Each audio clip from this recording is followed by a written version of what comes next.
All right, today's sort of a mixed bag of content from different topics. Yeah, just a little bit like what buyers and sellers can actually do, like Sure. from the Coldwell Banker Real VITALIZE program to keeping in mind the 50-50 rule. Sure. You know, advising with your attorneys and insurance adjusters, and kind of just, again, this is sort of, we're right after post Helene and Milton. Right. Just giving you some advice here Sure. in today's video, so please stay tuned. So, all right, Shayla and Andrew. All right, let's say Lots of topics. Okay, let's say I've had some major damage. Then you're gonna definitely have to go through your insurance if you have insurance. Sure. But let's say I just want to put it on the market and there's some cosmetic things that I want to do, but I don't want to come out of pocket. Are we talking minor cosmetics or serious cosmetics? So let's say, okay, so we have a program called Real VITALIZE Yep. with Coldwell Banker. Yep. And what it offers is you can have up to 3% of the value of the house. Let's say we listed the house for $300,000. Yep. So we can offer you 3% of that, so $9,000 in repairs, updates right, to your home that you don't have to come out of pocket for, but it would come out of the closing, obviously. So at some point you're gonna have to pay for it at closing, right, out of the proceeds. But instead of saying, well, gosh, I got to take $9,000 of my own money pocket and pay for these repairs, I can use Coldwell Banker's money. Of course, Coldwell Banker, they're doing that because it helps them get a better price. The agents get, make more commission. The presentation's better. The presentation better. Ultimately, your bottom line is better. And it helps us sell the property sooner. It really is a great program. Yep. There are some restrictions there. I believe that, there's... It's not going to be like a full renovation. No. But if you have, one thing, if you're like, gosh, we really, if we painted the inside of the house, it would really sell a lot faster. I mean, you can paint a house for $4 or $5 grand on the inside, the whole inside done really well and professionally. And then you can maybe throw up a few appliances and it'll just help make it pop a little bit. Maybe it didn't sell, during the summertime and you want to kind of revisit selling the property. Sure. And this is a program that definitely will help, or something that you can consider. Sure. Okay. All right, next up, what about, Shayla, if we're on the water and we've had all this damage, what do we have to keep in mind? Well, there's the 50-50 rule. Right. And what is the 50-50 rule? So it's FEMA's 50-50 rule. It's 50% of the property appraiser's taxable value. So it's 50% of that value. Not the real estate. Not the real estate value. Not the land. Not the land value. So let me break this down for you. Break it down. I had a property in South Siesta Key. Yes. The price point was $3.6 million. It was an older home, had not been renovated, had needed a lot done, and come to find out it was really just a tear down. It just needed to be torn down. So my client, their hope was to go in, and he had a construction background, had a development background, really knew the construction industry. His hope was to go in there and clean up the property, live in it for a few years, then tear it down and build something new. The problem was the taxable assessed value on this $3.6 million home was $320,000. So he could only pull permits and do work to the tune of about $160,000. Half of that, 50-50. This is an 8,000 square foot home. $160,000 is not going to... the kitchen. Is not, yeah, I mean, you can't even do, That's maybe the kitchen. I mean, a roof you might be able to do, and a couple of cosmetic things, and it needed way more than that. So you're in a rock and a hard place. It's a really tough spot. Because it's in a flood zone. Well, people read 50-50 rule and they're like, oh, well, it's 50% of the value of my home. No. Way lower. It's way lower. It's lower. If you go onto the property appraiser's website, there will be a tab up there that says your tax information. You click on the tax information. You'll see the assessed value, your tax assessed value. It's 50% of that value. Versus land. So the real estate, and there's land. It has to go.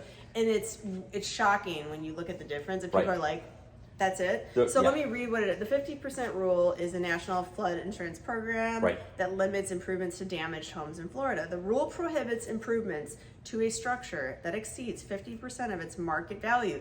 I don't like that word, how they have that, because it's not really market value, unless the entire structure is brought into compliance with current flood regulations. Which you can't do.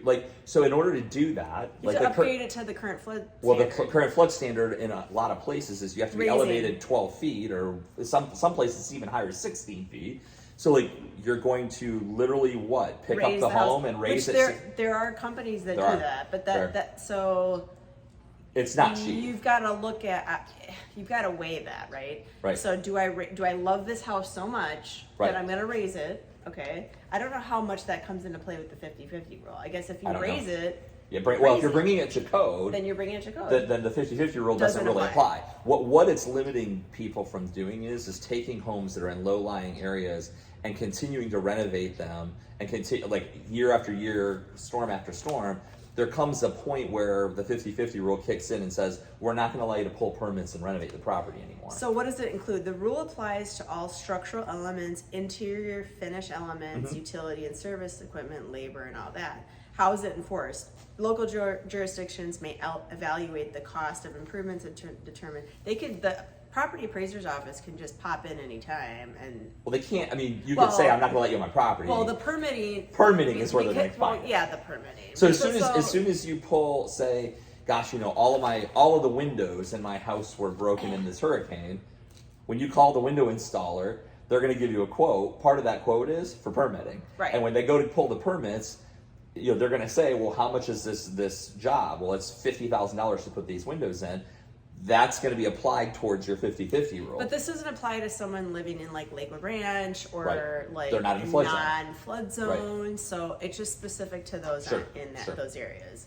We had an office meeting. We talked about a lot of these things, and one of the things was, as agents, we want to help you as much as we can, but we have limitations. Like me personally, I'm not gonna file the claim for you. I'm not gonna get on the roof for you. To me, that's a big liability. We have limits as to where there's a line in the sand, right? Filing an insurance claim is you have to look to these people as your advisors. Right. We're real estate advisors.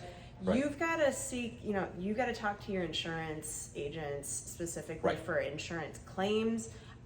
In some cases, you're going to want to talk to a real estate attorney as well. We're not attorneys.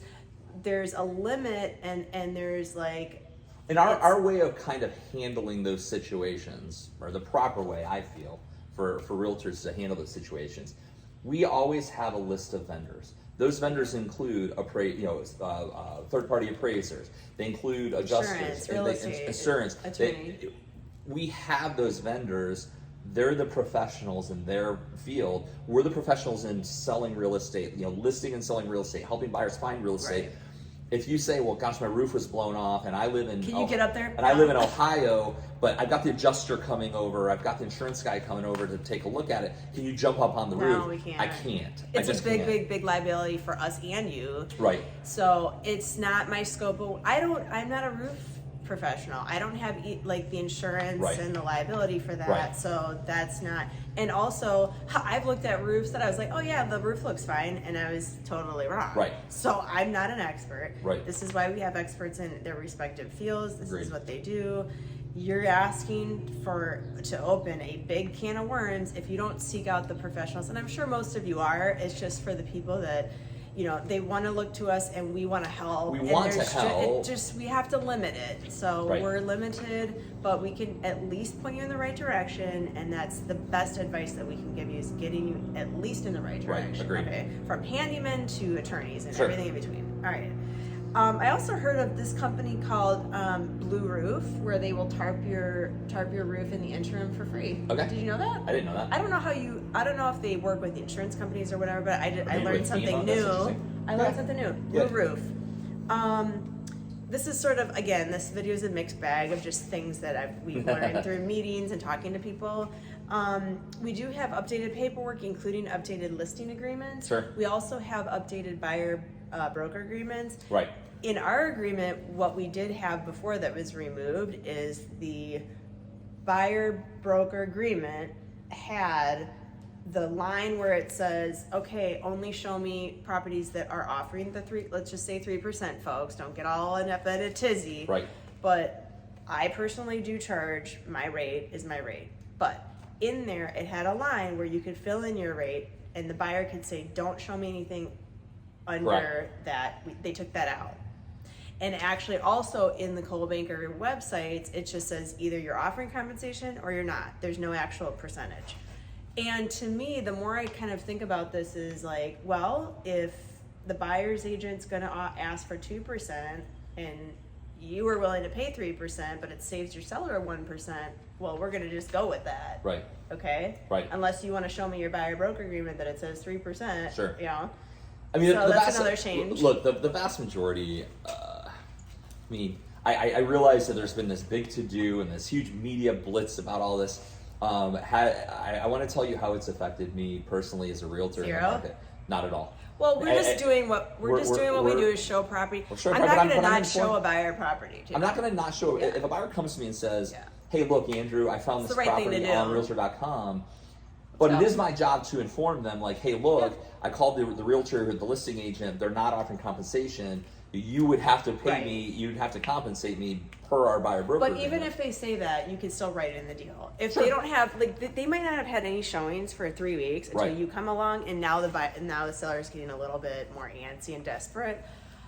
No matter what, I'm going to show it. Like, okay, they could say no, and the buyer already knows because you've already had that conversation with them. Like, okay, well, you might have to pay an extra 0.5% or percent. Maybe they won't agree to the whole amount, but it could go a multitude of ways. So anyway. Insurance rate. We've talked about insurance ad nauseam. One of the things I learned though, interesting. I learned a really interesting thing. His dad was in a retired insurance agent. Yeah, so like my 40 dad, years. Yeah, my dad owned Moody Insurance Agency. They were like kind of Venice all the way down south. And something that was interesting to me because I was very concerned about. There's 1.3 million Florida homes that are insured under Citizens, which is a government. It's usually the insurance of last resort. Right. So what happens is if you go to your insurance companies and Citizens has a quote, if your company is 20% higher than that, then you can go back to Citizens and use Citizens as your insurer for flood, right? Right. So my concern was, what I called my dad and saying, well, what happens if they don't have the money to pay all these claims? There's going to be a lot of claims. Right. And the answer I got was, well, actually, they could be, because there's an article that Governor DeSantis came out saying Citizens is probably insolvent. And I was like, well, wait a second. What happens if they go bankrupt? I called my dad and he said they can't go bankrupt. They have reinsurance. So Citizens buys extra insurance that kicks in and pays the rest of the claims up to $500,000. The amounts that go over $500,000, the homeowners would have to kick in a percentage. And I think he said he thought it was around 10%. If that doesn't cover all of it, eventually those costs get passed on to everybody. And when I say everybody, what I mean by everybody is renters insurance. They would raise the rates on renters insurance statewide. So this would be something that even if you're with a private insurance company, you're not using Citizens, you're using a Progressive or some other company. The rates are going to go up for everybody. Everybody would. Well, it has to. Yeah. It has to. So get ready. But the good news is, in that scenario, is Citizens can't go bankrupt.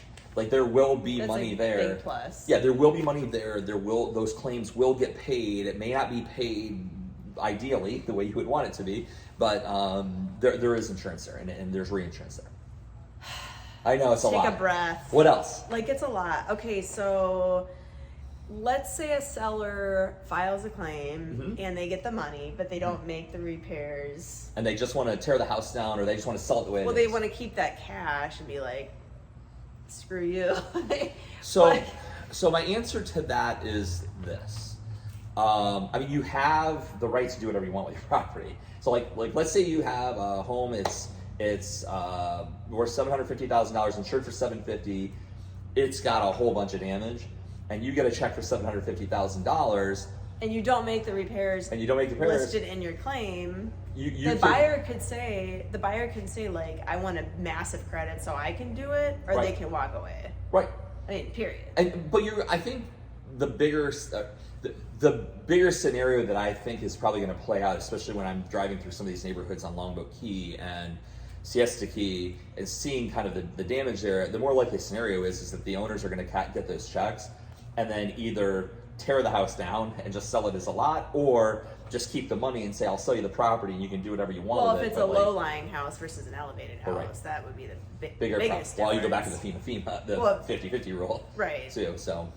Okay, I talked about that. Let's see what else. The market. We've talked about check out the market video. We did an end of October market update video. Check that out, as we do every single month. And we talked extensively, I would refer you back to that video. We talked extensively about where we feel the market is going right now. And so I would just refer you back there because I don't want to, make this much longer than. Well, let's leave it on this note, which is, well, there's two things. First off, our buyers buying. You had a conversation with an agent up in North Carolina. Was an interesting conversation. I admittedly have, and if you go back to the last video, the market update, you'll hear I'm very, very pessimistic about the upcoming market. My gut feeling is that this is going to be... Don't worry, guys. I'll balance this out. Yeah, I hope so. On the more positive. I have many concerns, but I wanted to get a perspective from somebody who's outside of our market. Totally. In a market that is not... She's in North Carolina, but she's not in the area of North Carolina that was hit... the mountain area of North Carolina was hit really hard. Yeah. Asheville, those areas were hit really hard. This is outside of that market. I called her up and just said, what are you seeing? How is your market? She said, well, look, it's been slow here for quite a while, for 3, 4, 5 months. But an interesting thing that she said to me was, the only buyers we have right now are Florida buyers who are looking to get out of Florida. And she said, some of them didn't lose their homes. Some of them are just tired of dealing with hurricanes and having that liability. Most of the people she was talking about are second and third homeowners. Okay. So they have a primary home in Chicago or New York. And they have discretionary money. If they take a hit on the Florida house, all that really means to them is they might buy something a little bit smaller, a little bit less. They're in the upper 5% of the population. Or but she said, if I remove those buyers from our market, Andrew, we don't have any buyers in the market right now. So what I'm taking from that, or what I'm internalizing from that is, it's not just our market. There are other markets that are very, very slow, because our initial reaction when you're here going through the hurricanes is, oh my gosh, look at all of these broken homes. This is going to be really, really rough. When you start calling other places, sometimes you find out, well, it's just going to be localized. It's going to be a short period of time. Because look at how when you looked at the map of the storm, how much of an impact it went up into Georgia and even the Carolinas and everything. You wouldn't think that, because you're looking at this thinking, oh, it's going to dissipate as it hits land. No. Well, it really didn't. It went and affected all those markets that trickled down into Florida. So. Really bad statistic. Ugh. Georgia, South Carolina, North Carolina. Less than 1% of the homes have flood insurance because they think, I'm not near the coast, I don't need flood insurance. So there's going to be a lot of damaged properties in those markets as well. But let's switch gears here though. That's all the doom and gloom and the sky's falling scenario. The things that are positive that are coming up. Tell me. So everybody. Traditionally, if you go back, in fact, I've looked at 11 different election cycles. Traditionally, over 11 cycles, sales slowed down for the several months leading up to. And then 9 out of 11 of the last election years, the year after the election, are amazing years for real estate. Did you have any stats as to whether it was Democratic or Republican? No. Okay. And I mean, keep in mind though, it's not a political video, guys. Calm down. I know, right? Please don't hit us all the Don't even. I can't handle it. But keep in mind, you've had both Republican and Democrats, so it doesn't. Right. If you go through the whole span of 11 different elections and 9 of them had positive. Well, that's positive. That's positive. Like that. I like that. You know what? I'm just gonna well, everything more else news. He said is. There's more positive out. news. Okay, Look, tell me. Interest rates are coming down. I mean, I just can't. And of course, as I'm saying that, Treasuries went up this week, but they will come back down. I do still believe that interest rates will come down. In Florida, in our area, in Sarasota, we are seasonal. Whether people want to admit that or not, we are seasonal. Not as much. Okay, I've been not doing as much as we used to be. I was doing this a little longer than you I now, know. Andrew. But we it's are not. It's not as bad as it used to be, where like June, July, and August there was no business. We are still doing deals and finding our deals. September and October were gangbuster for closings. Absolutely. But we still have seasonality. It's not like you live in Chicago where year-round the market is what it is, and we are going into season. Yeah, I'm ready to work. I am ready to just do the work. And, it's like there's so much going on that you could just literally, your mind could explode. And so at some point, you just have to put that aside as agents, and we do. Because we talk through it, and then we just go do the work. At the end of the day, a lot of the things we're talking about, you can't control. We can't do anything about it. them. So the only thing as a realtor we can do is put our head down, do our best, work as hard as we can, try to get the best results for all of our clients that we possibly can. We have a track record. And that's what we do. And we have a track record. Right. Ask your agent. This is going to be an important time as we maneuver through all of these things we keep talking about, to have an expert. This is not the time. Absolutely. This is not the time where you want to hire some brand new newbie. They might be great and you might love them to death, but like, this is not the time to experiment. Okay, with I like you and you have your license and I promised you. No, this is the biggest investment of your lifetime normally, and I would advise, it doesn't have to be us. Interview several people, especially if you're selling. Really, if you're buying too now, because you have to sit down and interview. If you're interviewing a realtor, the first thing you should ask them for is their volume. Right. You need to look and see that they have transacted, because I am shocked sometimes. Your reviews. I'm shocked sometimes where I'll see a brand new agent that just took on a $5 million listing, and you pull them up, they've never sold a home. That's a risk. For $200,000, never mind $5 million. And there's obviously, as you go up, some of the transactions become much more complicated.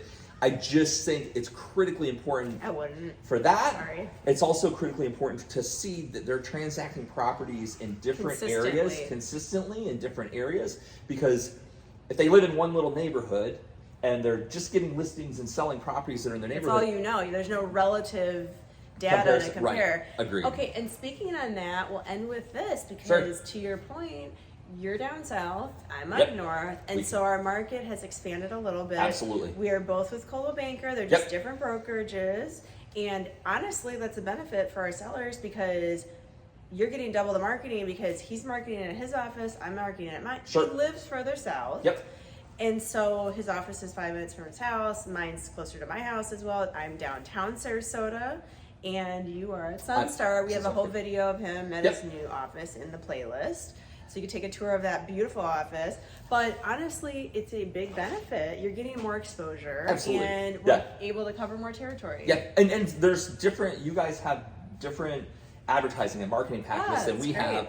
So you're really getting kind of the best of both worlds. You're getting the same marketing and more. And more. And more. Okay. So that's great. But yeah, I think that's a great video for today. We hit a lot of topics. There's a lot going on. So. But feel free to call me anytime. Listen, even if you just have questions about what we just discussed, I am free to discuss. I always love to just talk. Yeah, and it doesn't mean you have to sell your house with me, or just give me a call. I'd love to. I'm always open for a conversation about real estate. And we're on social media, so find us there too. You can find both of us. But call me on my cell, text me. My cell phone number is 941-586-2460. I'm at 941-544-7690, or email shaylatwit@gmail.com.